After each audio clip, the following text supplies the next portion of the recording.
This is a very familiar system for me. I did not feel it needed improvement. The difference is that I could immediately grab onto the birds. It's very difficult to choose between the two cameras. So overall, I would say I prefer the Z. Whether I should go for the Nikon Z8 or the Nikon Z6III, I think is a very interesting conversation right now, because it's been 2 years for the Z8 and it feels brand new still. This camera is still as competitive as any in the market. Even after the launch of the A1 II and the R5 II, the Z8 is right up there, fighting so well with those guys. And it's a great value because it comes at $3,200 first hand, brand new. And because it's out for 2 years, you're likely to see a lot of used Z8 in the market, at least some Z8 in the market, and you should be able to get a very good copy of Z8 for anywhere between $2,500 to $2,800. Very good price for a camera like the Z8. The brand new Z6III is going to come out at $2,200 or $2,300. So there's only about $500 difference. If you're lucky, only $300 to $400 difference. The other thing about the Z6III is that the Z6III is a relatively new camera. It's been out for about a year, so you're not going to see so many copies of the Z6III there in the market. But you might. If you're lucky, you will probably get a Z8 in a very good condition for $1,700 or so, which is what the Z5 II has been launched at. And therefore, I think this is where I want to start the video. Price. Because you're always going to do how much you're paying for this product versus what am I getting. So at this point, after the firmware update of the Z6III, when I went out and shot with both these cameras and I shot birds, I started with shooting the Z6III. I did not see any difference. I felt, oh, this is exactly like my Z8. And I was very happy. It was spotting. I was using the 800 6.3. It was spotting the birds so quickly, and they're just flying across the sky very fast. And the system was responding so quick, really, and latching onto them even against busy background. So I was very happy using the Z6III. Let's talk about the Nikon Z8, which is my go-to camera for anything wildlife or especially birding. And the Nikon Z6III, which just got the new firmware update a few days back, and now it has got the bird autofocus. And I've been shooting with the Z6III. The bird autofocus is really good. I did not feel it needed improvement. I just didn't feel, because it's a very difficult shooting scenario. I'm not seeing a lot of birds today, and so whenever I'm seeing them, I need to really quickly latch onto them, and the Z6III is doing a very good job of that. And some 15-20 minutes back, I started shooting with the Z8. This is a very familiar system for me, and I can immediately see the difference. First of all, I'm using the shutter sound is almost nothing. You don't have a very high decibel mechanical shutter doing rounds. You have a very smooth sound of this very weird Nikon Z8, Z9 electronic shutter sound, which is fine, but because it's very soft. The difference is that I could immediately grab onto the birds.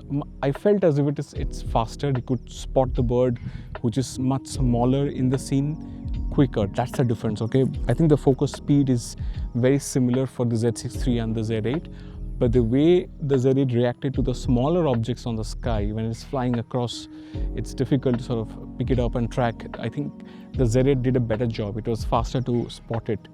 And generally, the Z8 is, in my view, better because it's also a 46 megapixels camera with a slightly better dynamic range, and you can really crop in. So even if the bird is very small in the frame, with that distant, the Z8 comes in with this innate advantage of having much higher megapixels. The stabilization between the two cameras are like, they're very neck to neck. It's very difficult to choose between the two cameras. Right now, the Z8 and the Z6III are almost only $1,000 apart. If you're buying the Z6III used, you should be able to get it by $2,800. If you're very lucky, maybe even $2,500, $2,600, which is like it's a crazy deal. If you forget just bird photography, everything else, what the Z8 packs in is mental. So I think Z8 is a great value, and you might not get a lot of Z6IIIs on the market second hand, so you'll have to pay the full price. Although right now you actually have $300 off on the Z6III, but even then I would say the Z8 used is a much better value. It's a much better built camera as well. The major difference is the brightness of the viewfinder. This is a very bright viewfinder. However, the Z6III's viewfinder is brighter and nicer to look through. And it is in these kind of situations when I really feel the difference. Otherwise, it's in normal shooting conditions, you're not going to spot the difference between the Z8 and the Z6III. Also, the balance with this with the lens, much better with the Z8 compared to the Z6III. Of course, I was using the mechanical shutter and I was shooting mostly at 1600 shutter speed or more with ISO 800 or more. I am aware I actually rented the 800 because I'm aware it is a 24 megapixel camera, 24.5 or something around that. So on the Z8 immediately, I always don't need a lens as long as the 800. I'll be happy with a 600mm lens or even a 500mm lens because I have almost a 46 megapixels sensor in the Z8, and that allows me croppability. And if you do birding or even if you do wildlife, let me tell you, megapixels is king for wildlife and birding, and because it compensates for essentially the reach you get from a lens, so you're able to carry a much smaller and lighter lens. That's where the Z8 definitely wins.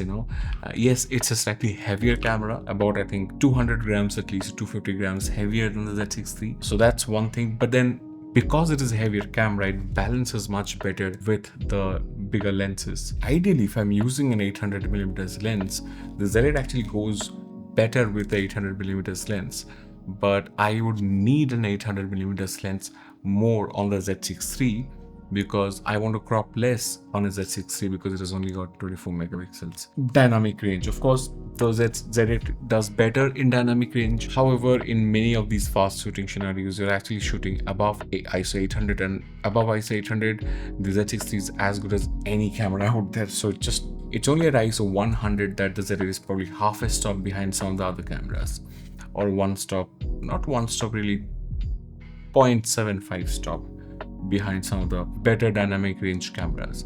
So it's not a lot, but in some situations it may make its presence felt.